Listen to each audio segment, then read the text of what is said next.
Recently Bangladesh interim government के chief adviser Mohammad Yunus China visit पर गए और वहां उन्होंने इंडिया के बारे में कुछ ऐसा बोला जो कि पूरे वर्ल्ड वाइड मीडिया पर छाया हुआ है। हुआ कुछ ऐसा कि मोहम्मद यूनिस स्टेट विजिट के लिए चाइना गए हुए थे, जहां उनका चाइना की गवर्नमेंट ने एक बहुत ही बेहतरीन स्वागत किया, यहाँ तक कि उनको डॉक्टरेट की उपाधि भी दी गई। तो अपनी इसी चाइना विजिट में मोहम्मद यूनिस ने काफी कुछ कंट्रोवर्शियल बोला और किया है, पर करंटली उनकी एक वीडियो क्लिप बहुत वायरल हो रही है, जिसमें वो कह रहे हैं कि इंडिया के 7 नॉर्थ ईस्ट स्टेट एक लैंडलॉक एरिया है, इसलिए चाइना को बांग्लादेश में इन्वेस्ट करना चाहिए, क्योंकि इंडिया के इस पूरे कंप्लीट नॉर्थ ईस्ट रीजन को सी से कनेक्ट करने के लिए बांग्लादेश से ही होकर जाना होता है। और अगर चाइना बांग्लादेश के अंदर इन्वेस्ट करता है तो वो इन स्टेट्स में भी इकोनॉमिकली एक्सटेंशन कर सकता है। इसके आगे मोहम्मद यूनिस ने कहा कि इस पूरे रीजन के जो गार्डियन ऑफ ओशियन है वो बांग्लादेश ही है। एक बार आप भी इस वीडियो को देखिए, फिर बात करते हैं। 7 states of India, eastern part of India, called Seven Sisters. They are landlocked country, landlocked region of India. They have no way to reach out to the ocean. We are the only guardian of the ocean for all this region. So this opens up a huge possibility. So this could be an extension of the Chinese economy.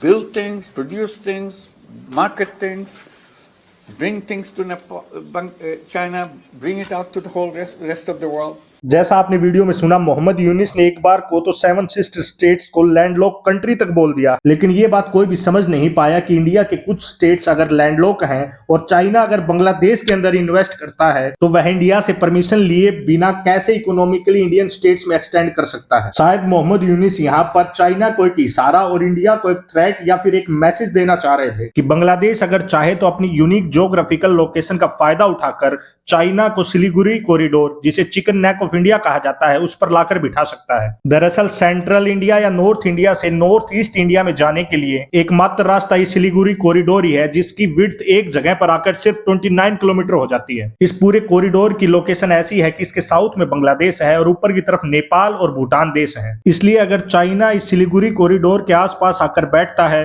तो वह बहुत ही आसानी से war time में इस पूरे area को disconnect कर सकता है, या फिर पीस टाइम में भी पूरे नॉर्थ ईस्ट इंडिया के अंदर डिस्टर्बेंस कर सकता है। और यही वो इनडायरेक्ट थ्रेट है जो मोहम्मद यूनिस अपनी पूरी इस विजिट के अंदर इंडिया को देना चाह रहे हैं। इसके अलावा भी मोहम्मद यूनिस ने चाइना को इनवाइट किया है कि चाइना बांग्लादेश के अंदर ह्यूज इन्वेस्टमेंट्स करे। मोहम्मद यूनिस चाहते हैं कि चाइना ने जो लोन बांग्लादेश को दिया है और उसकी पेमेंट की जो टाइम लिमिट है उसको बढ़ाकर 20 साल से 30 साल कर दिया जाए, और उस लोन पर जो इंटरेस्ट रेट बांग्लादेश पे करता है उसे घटाकर 3% से 1% कर दिया जाए। इसके अलावा मोहम्मद यूनिस ने चाइना को तीस्ता रिवर के प्रोजेक्ट में भी शामिल होने के लिए कहा है। ये वही प्रोजेक्ट है जिसे शेख हसीना चाहती थी कि इंडिया कंप्लीट करे। लेकिन अगर आप इस पूरी कंप्लीट विजिट को ध्यान से देखेंगे तो आपको नजर आएगा कि बांग्लादेश के अंदर आज के दिन इंडिया के प्रति कितनी हेट जनरेट हो चुकी है। और वहीं दूसरी तरफ मोहम्मद यूनिस चाइना को अपनी रिवर्स, डैम, पोर्ट्स सब कुछ बेचने को तैयार है। बांग्लादेश में अगस्त 2024 में एक स्टूडेंट प्रोटेस्ट को फ्रंट बनाकर डेमोक्रेटिकली इलेक्टेड गवर्नमेंट को गिरा दिया गया था, और 15 साल से elected prime minister Sheikh Hasina को अपना देश छोड़कर भागना पड़ा और भारत में शरण लेनी पड़ी थी। उसके बाद से ही मोहम्मद यूनिस को बांग्लादेश गवर्नमेंट का चीफ एडवाइजर बनाया गया, जो ऑलरेडी बोल चुके हैं कि 2026 या फिर 2025 के एंड से पहले इलेक्शंस बांग्लादेश में नहीं होंगे। आज के दिन बांग्लादेश में रेडिकलाइजेशन टॉप लेवल पर है।